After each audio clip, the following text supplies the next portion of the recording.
Hello everyone, hope you all are doing well. So today we are going to discuss the next answer copy of our Aim for Agriculture series. So as you all know that we are having Aim for Agriculture series in which we have daily answer writing practice and weekly full tests.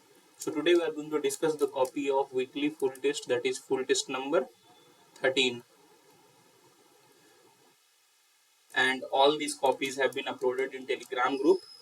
All these PDFs can be downloaded from the Telegram group. So if you haven't joined the Telegram, is not Telegram. So if you haven't joined the Telegram group still, you can join it and you can get access to all these PDFs. If you want to read these PDFs or take any kind of help from these PDFs, so you can find them in Telegram. So let's start. The first question is, give an account of agricultural practices affecting sustainability of natural resources. So before starting, I must say you one thing, that as it is a full test, so there will be a lot more questions to be discussed. So I will be just discussing the important points. In brief, I will just discussing the structure of the answer. So if you want to read the answers in detail, you can simply pause the video and read it, or either you can go to Telegram group, download the PDFs, and you can simultaneously read the PDFs if you want to. Okay, so let's start. So the first question is, give an account of agricultural practices affecting sustainability of natural resources. Okay, so we all know there are various agricultural practices such as monocropping, which is leading to soil degradation. Although a better structure would be that the agricultural practices should be written and how they are degrading the soil should be mentioned. For example, monocropping, it is doing soil degradation, it is taking out a similar kind of nutrients, it is uh, depleting the nutrient status of soil. So you can take this structure also, but this structure is also fine, it is not incorrect, but I am just suggesting a better one. Okay. Then frequent tilling can also lead to soil degradation, water depletion through flood irrigation methods, fertilizer and pesticide runoff could be there. That also leads to water depletion, loss of biodiversity due to monocropping. Okay, clearing forests for agriculture lands, air pollution due to excessive grazing, desertification. Okay, all these things, burning straws, which are releasing pollutants in the air. So all I hope you all know these points, and these are the simple things which are happening, and I think these types of questions will be well attempted by a serious agriculture optional student. Now let's move to the next question. The next question is, what are non-timber based forest products? Non-timber based forest products, and how do they help local community development in terms of economy and employment?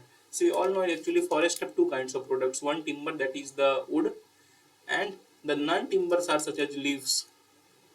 It could be fruits, it could be nuts, it could be fuel wood, it could be honey. Everything other than the timber which is available from the forest as a resource is known as non-timber forest products. For example, fruits, nuts, medicinal plants, everything has been mentioned here. Resins, honey, bamboo. Bamboo has been also categorized into non-timber. Previously it was under timber, but it is not decategorized into non-timber. So obviously it will help local community to earn some income. Okay, it can create jobs. For example, you can see bamboo crafts in northeast, tendu leaf used for making bidis, or you can say them local cigarettes. NFTPs can act as raw material for various industries, for example handicraft industry, medicine industry. Okay, it can have, there are various sources of food also such as honey, moa, sal seeds. So all these things can be used. They can help us in maintaining forest ecosystem. They offer opportunities for women to earn income. Various women go and collect various non-timber forest-based products from the forest and they sell them, so they can earn the income from there. So well written answer. You can simply pause and read the points. These are the similar points which I have talked. Now the next question is, elaborate the strategies for increasing production of vegetable oil in India. So India is, we all know that, one of the largest importer of vegetable oil in the world. Okay. Now how can we increase that vegetable oil production so that our imports can be reduced? First of all, we can increase the area under cultivation of mustard, groundnut, sunflower. This can be done. Wild palm. can be increased, the productivity of wild palm can be increased. The government has also national mission on wild palms, national mission on edible oils. We can introduce high yielding disease resistance varieties. Hybrid seeds can be used. We can train the farmers for good agriculture practices in oil cultivation. We can invest in proper storage transportation. We can modern the oil extraction methods so that more amount of oil can be extracted and the wastage is low. So all are very well written points. We can increase the MSP for oil seeds. We can strengthen farmer producer organizations to increase the production of oil seeds. So well written points. You can simply pause and read it. Now let's move to the next question. The next question is, give an account of the genesis of soil structure and its significance in crop rotation. So you all know what soil structure is. Soil is formed of various kind of things. It could be silt, clay, sand. There are various other things. Either it be soil, air, soil, water. So all these things have a various effect on soil structure. And now we will see the genesis of soil structure. It can be through physical weathering, chemical weathering could be there, biological activities or biological weathering could be there. Organic matter could decompose and change the structure or do certain things with the structure. Now, what are the significance? Obviously, water filtrations, soil air, soil water, soil carbon, soil nutrients. All things is directly dependent on soil structure. So, better the structure, better the amount of ability of all these things. So, you can simply pause and read it. Okay. One thing also, soil macroorganisms, soil organisms. Let's move to the next question. The next question is, give an account of merits and demerits of nanofertilizers and suitable examples. We all know what nanofertilizers are. These are through nanoparticles so that we can increase the efficiency of fertilizers.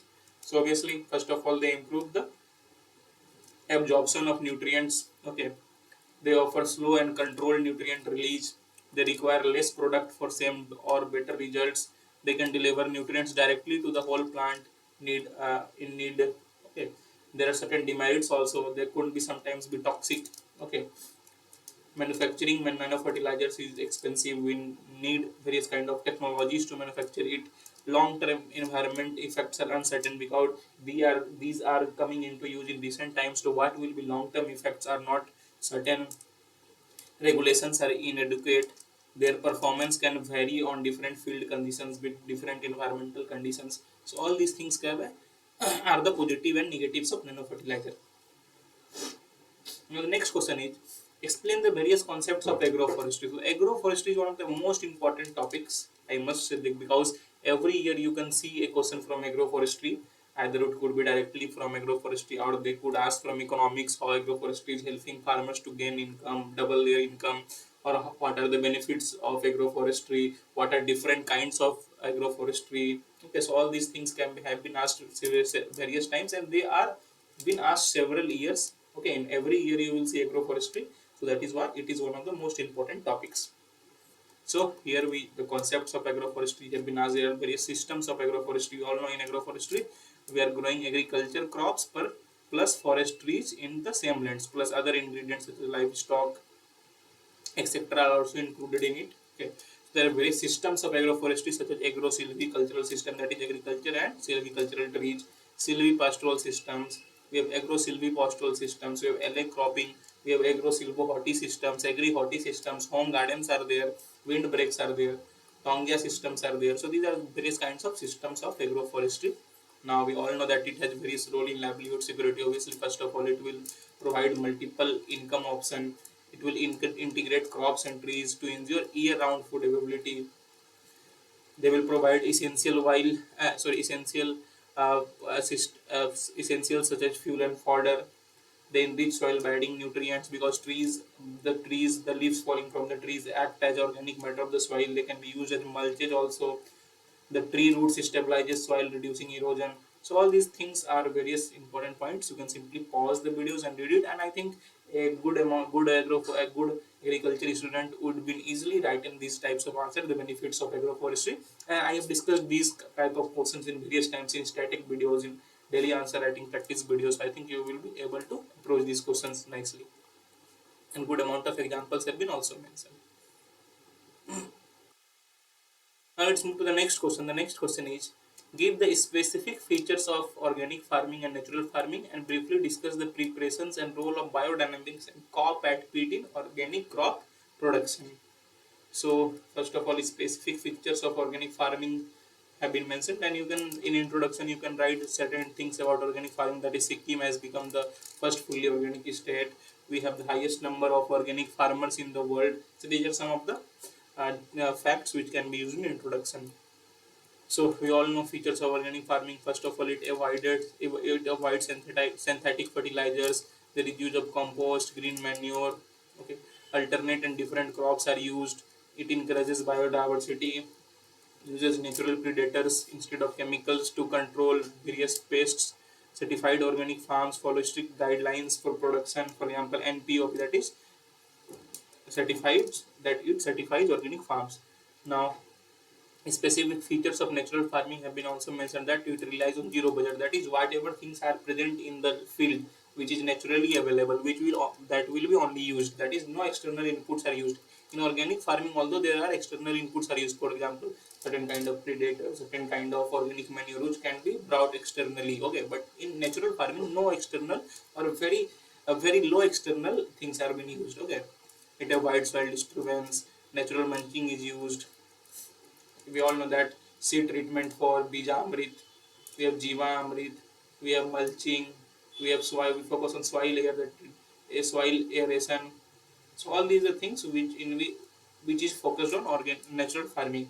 Now the question was how to prepare the crop at feed, that the student has missed a bit, but I think you should keep in mind that whenever the question was, when you look at the question was, briefly discuss the preparations and role of biodynamics and crop at peat in organic crop production. So how crop at peat or biodynamics could be prepared, that had to be discussed.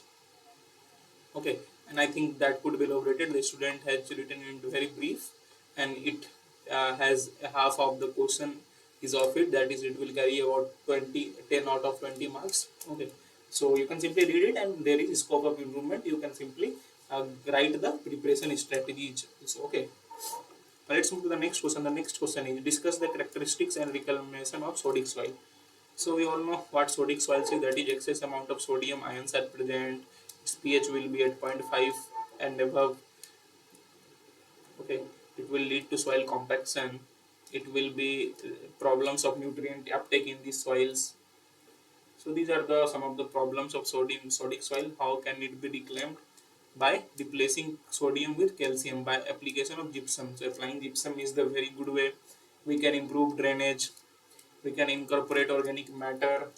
We can use good water quality. Soil amendments can be done. So various good written points have been mentioned. You can simply pause and read it.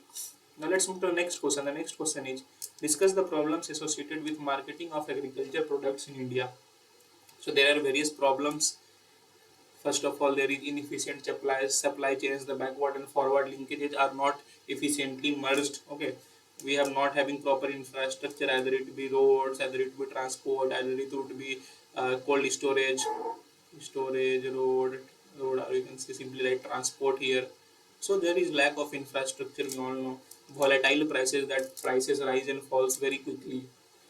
There is high amount of middleman involved, and most of the income is taken by this middleman. So the farmers also suffer of getting less income, and the consumer also suffers by paying high amount of cost. Many rural farmers do not get access to organized markets. There is poor transport. I've obviously discussed the infrastructure part. There is absence of grading and standardization. There is limited credit access. There are some of the fair points written. You can simply pause and read it. Now let's move to the next question. The next question is, describe the concept of microbial concertia and its role in crop residue management. So what microbial concertia is, as the name suggests, these are the group of microorganisms that work together to break down residues effectively. Okay, they could be bacteria, fungi, acetinomycetes, or anything. Now what is the concept of microbial concertia? It work together to decompose things. Okay, they contain these things, but you can see that these things have been used in the intro also, and that is used in the body also. There could be some differentiators. That is why I mentioned that this answer has the scope of improvement. You can simply pause and read it. Now let's move to the next question. The next question is, why should a farmer maintain farm records? Enlist the records to be maintained by farmers. So you all know that farm records, that is every transaction of all activities, everything done in the farm is recorded. Now what is the importance of maintaining farm record? So it helps the farmer to track income, expenses, and profitability. It provides data to make informed decisions. Accurate records are essential for applying for loans, government subsidies, help farmers to adhere to agriculture regulations. It enables monitoring of productivity trends and improvement trends. Okay, various records maintained by farmers are input usage record, livestock record, financial record, market record, irrigation and water use record, machinery record. So all these things are used. Track weather record. So these are the common records maintained by farmer. And let's move to the next question. The next question is, explain the important types of agriculture markets in India. So first of all, we have local markets, which is generally known as HARTs. Okay, we have regulated markets, which is regulated by various government agencies, for example APMCs. We have rural periodic market. For example, we see in various places that there is market on a specific day. For example, in some places the market is on Monday. In some places the market will be on Wednesday. So it happens in a week, 1 or 2 days on a week. So those are known as rural periodic market. Also known as HARTs, is a type of rural market only. There are cooperative markets.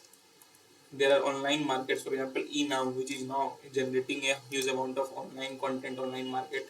Okay, farmers market, where farmers can directly sell to consumers and eliminating middlemen. For example, Raitu Bazar in Andhra Pradesh.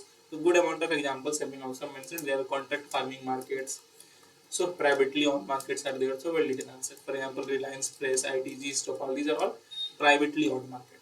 Now let's move to the next question. The next question is, what are the harmful effects of poor drainage on plants? Obviously, there are various harmful effects of poor drainage. First of all, it will divide the plant roots of oxygen. The root will suffocate due to lack of oxygen, because soil air is very necessary for a plant to grow properly. Root rot could be a possibility. There could be problems of nutrient deficiency, as the root will be not able to absorb the nutrients properly. Excess moisture problem will lead to growth and yield. Saturated soils harden, hindering root growth. There could be toxicity build-up.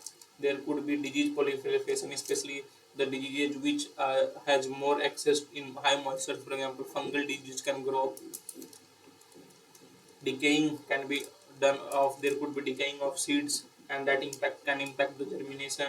There could be weed infestations, because many times various crops are not able to withstand the bad water conditions, but there are some weeds which can withstand these conditions. For example, Cypress rhodantus. So well written answer. You can simply pause and read it. And let's move to the next question. The next question is, describe the role of self-help groups, cooperative societies, and farmer producer organizations in optimization of resource utilization by farmer community. So obviously, first of all, role of SSGs have been mentioned, and you all know what SSGs role play. There is availability of credit. There could be more training. The farmers get high amount of leadership quality. They are able to control things. They can integrate their components. They have got more marketing power. Their income increases. So all these things are the benefits of SSGs. You can simply pause and read it. And the similar are the benefits of cooperatives only and farmer producer organizations only, but there are subtle differences. You can simply pause and read the answer. I don't think I have discussed these things so many times that I don't think there is high scope to read it line by line. You all know the benefits of self-help groups, cooperative societies, and farmer producer organizations. And if you are still having some conceptual clarity and you are not knowing these things, you should first refer the static videos and daily answer writing practice videos. All these answers have been dealt there.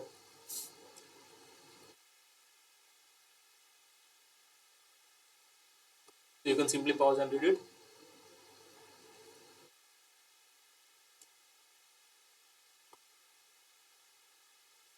Now the next question is, what is the functions of Directorate of Marketing and Inspection, and discuss the role of Agmark and ENAM in agriculture market. So there are various functions. They promote fair trading practices, they administer the price support schemes, they collect and disseminate market intelligence, they promote marketing infrastructure. So these are some of the common points. You can simply pause and read it. They advises the government and agriculture marketing policies. Now, what is the role of AgMark? It certifies the agriculture products. Certification is one of the primary role. It facilitates exports, export import. The role of e-nam also, it provides an online platform for the farmers to get interacted with the buyers. It enables real-time price discovery. It minimizes the role of middlemen. Though well written points, you can simply pause and read it. I don't think there is too much to be discussed in these types of questions. Next question is, enlist explain the approaches to increase water use efficiency in crop fields. So how can we increase water use efficiency? First of all, to use micro irrigation practices, either it could be drip irrigation, either it could be sprinkler irrigation. We can do rainwater harvesting, we can do soil moisture management, we can do mulching. For example, here organic mulch have been mentioned. Proper crop selection should be done, which has less water use. For example, millets can be used, irrigation scheduling can be done, conservation tillage can be done, fertigation can be done, integrated water management can be done. So these are the good points. You can simply pause and read it. Now let's move to the next question. The next question is, differentiate between rainfed and dryland agriculture. Describe technological approaches for improving crop productivity under dryland. So about 68%, and I think this should be checked. It is up to mark or not, because I think it has decreased a bit in the recent times, but you should check it. Now, what are the differences between rainfed and dryland? Obviously, in rainfed, you will see cultivation dependent on rainfall, but in dryland, there is very less rainfall. There is good amount of rainfall in rainfed, and but the crop agriculture is directly dependent on rainfall. In dryland, the agriculture is dependent on rainfall also, and the rainfall is also less. So this is the basic difference. So water availability in dryland, there will be less water availability as compared to rainfed. Okay, parts have been mentioned, risk factors have been mentioned, examples have been mentioned. In rainfed, rice and maize can be produced, but there is very less possibility of producing rice in dryland ones. Now, what are the technological approaches we can use? Drought resistant varieties, but here you can see these are most of the agronomic practices. Technological practices should be used. That is how we can use remote sensing, how we can use GIS, how can use various water conservation technological things. So that could be also highlighted. Also these are fair, but that could be highlighted. Contra-winding, water harvesting, mulching, zero tillage. So you can simply pause and read it. Macro irrigations is a good point here. It is a kind of technology only. Now let's move to the next question. The next question is, what is the need of agriculture price policy? Discuss criteria for deciding MSP.